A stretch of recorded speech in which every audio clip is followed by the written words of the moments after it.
Yang pertama, karena Perpres ini diundangkan di tahun 2022, maka di situ ada amanat Inpres 2 tahun 2022 bahwa LKPP harus menyempurnakan peraturan, kemudian adanya penguatan PDN dan UMK, maka eh, dengan semangat untuk mencapai target dan tujuan itu, kami melakukan penyesuaian pada Perpres ini.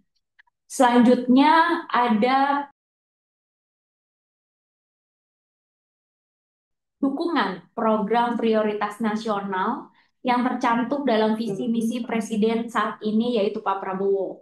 Seperti kita ketahui bahwa ada berbagai macam program beliau yang harus segera dilaksanakan dengan cepat dan tepat, tapi harus akuntabel. Selanjutnya, ketika ada percepatan proses PBJ, gitu ya, kami juga memberikan inovasi-inovasi baru, ide-ide baru, agar dapat mempermudah dan mempercepat proses pengadaan barang jasa pemerintah, agar kita, para pelaku pengadaan, dapat menjalankan kegiatan proses pengadaan barang jasa pemerintah ini dengan baik. Nah, lanjut. Ya, Bapak Ibu, jadi mungkin ada beberapa hal yang perlu kita cermati dalam perubahan Perpres 16 2018 dan 12 tahun 2021. Yang pertama terkait penegasan ruang lingkup PBJ Desa dikecualikan dan kewenangan penyusunan regulasi PBJ. Kita ulas satu persatu Bapak Ibu supaya Bapak Ibu mendapatkan informasi yang sama. Next. Ya, kalau dulu Bapak Ibu kita cerita gitu ya, bahwa memang ruang lingkup dari Perpres ini hanya untuk kementerian, lembaga, perangkat daerah saja. Nah, di Perpres yang baru ini ada tambahan Bapak Ibu, yaitu bukan hanya kementerian, lembaga, perangkat daerah, tapi juga institusi lainnya dan pemerintah desa.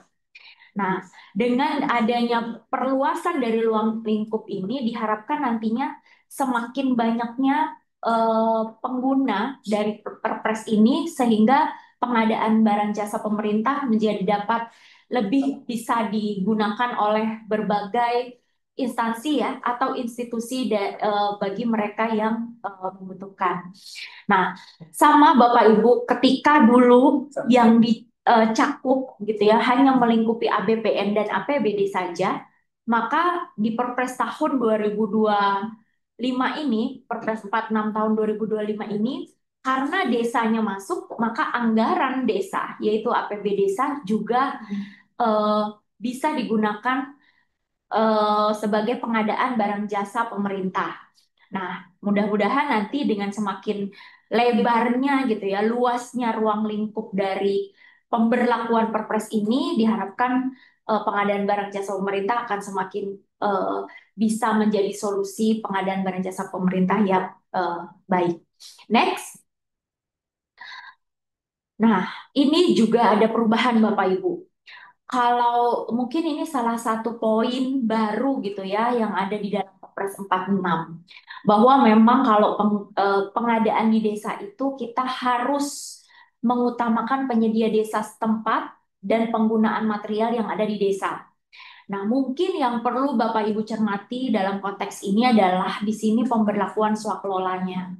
Swaklola di sini Bapak Ibu bukan berarti swaklola tipe 1, 2, 3, 4 yang selama ini kita kenal ya di dalam pengadaan barang jasa pemerintah, tetapi lebih bagaimana kita memberdayakan masyarakat desa tersebut. Nah, sehingga eh, dari sini sudah terlihat Bapak Ibu tergambar bahwa memang pengadaan di desa ini lebih mengutamakan penyedia desa setempat dan material yang ada di desa tersebut. Nah, ketika misalnya memang tidak dapat dilakukan dengan swakelola, maka dapat dilakukan melalui penyedia. Nah, kan yang jadi pertanyaan penyedianya seperti apa gitu kan Bapak Ibu ya. Next. Jadi penyedianya itu mungkin bisa eh, di dalam desa sekitar gitu ya yang terdekat. Kalau tidak ada penyedia desa setempat atau yang terdekat, maka itu bisa sekitarnya lagi. Sekitar atau bisa melalui penyedia lainnya. Nah, tetap Bapak Ibu, nah ini mungkin yang perlu Bapak Ibu auditor, APIP, ITDA cermati gitu ya, bahwa walaupun misalnya dia eh, pengadaan di desa ini nantinya diatur tersendiri gitu ya melalui Perlem LKPP, ini tetap menggunakan produk usaha mikro PDM dan produk UMK Bapak Ibu. Nah, nantinya silahkan Bapak Ibu menunggu perlemnya supaya juknisnya bisa menjadi acuan bagi Bapak Ibu kalau seandainya Bapak Ibu diberikan tugas mengaudit PBJ desa. Ini itu. Next. Nah, kalau tadi yang melingkupi Bapak Ibu, jadi perpres, ruang lingkupnya apa saja. Nah, ini di slide ini kita berbicara tentang pengecualiannya. Nah, pengecualiannya Bapak Ibu itu dikecualikan untuk BLU, BLUD, pengadaan yang ada di BLU dan BLUD itu dikecualikan. Kemudian pengadaan yang tarifnya dipublikasikan secara luas kepada masyarakat, seperti BBM, PLN, listrik, air, gas, seperti itu. Kemudian pengadaan barang jasa yang dilaksanakan sesuai dengan praktik bisnis yang sudah mapan, ada hotel, tiket pesawat, seperti itu Bapak Ibu. Kemudian pengadaan barang jasa yang diatur dengan ketentuan peraturan perundang-undangan lainnya. Seperti penggunaan peraturan pengadaan tanah, cukai, materai dan sebagainya. Perlu diingat Bapak Ibu, walaupun dia dikecualikan, pengadaan ini dikecualikan, semuanya tetap dilakukan pemberlakuan bahwa dia harus memenuhi ketentuan penggunaan produk dalam negeri dan produk UMK. Nah, nantinya memang ada pemberlakuan sendiri terkait pengadaan barang jasa di BLU dan BLUD, diatur tersendiri melalui peraturan perundang-undangan. Next. Ya, selanjutnya Bapak Ibu, yang baru lagi di dalam Perpres ini adalah dihapusnya pasal 86. Kalau dulu kementerian, lembaga, kepala daerah itu boleh melakukan tindak lanjut menyusun aturan pelaksanaan terhadap peraturan presiden ini.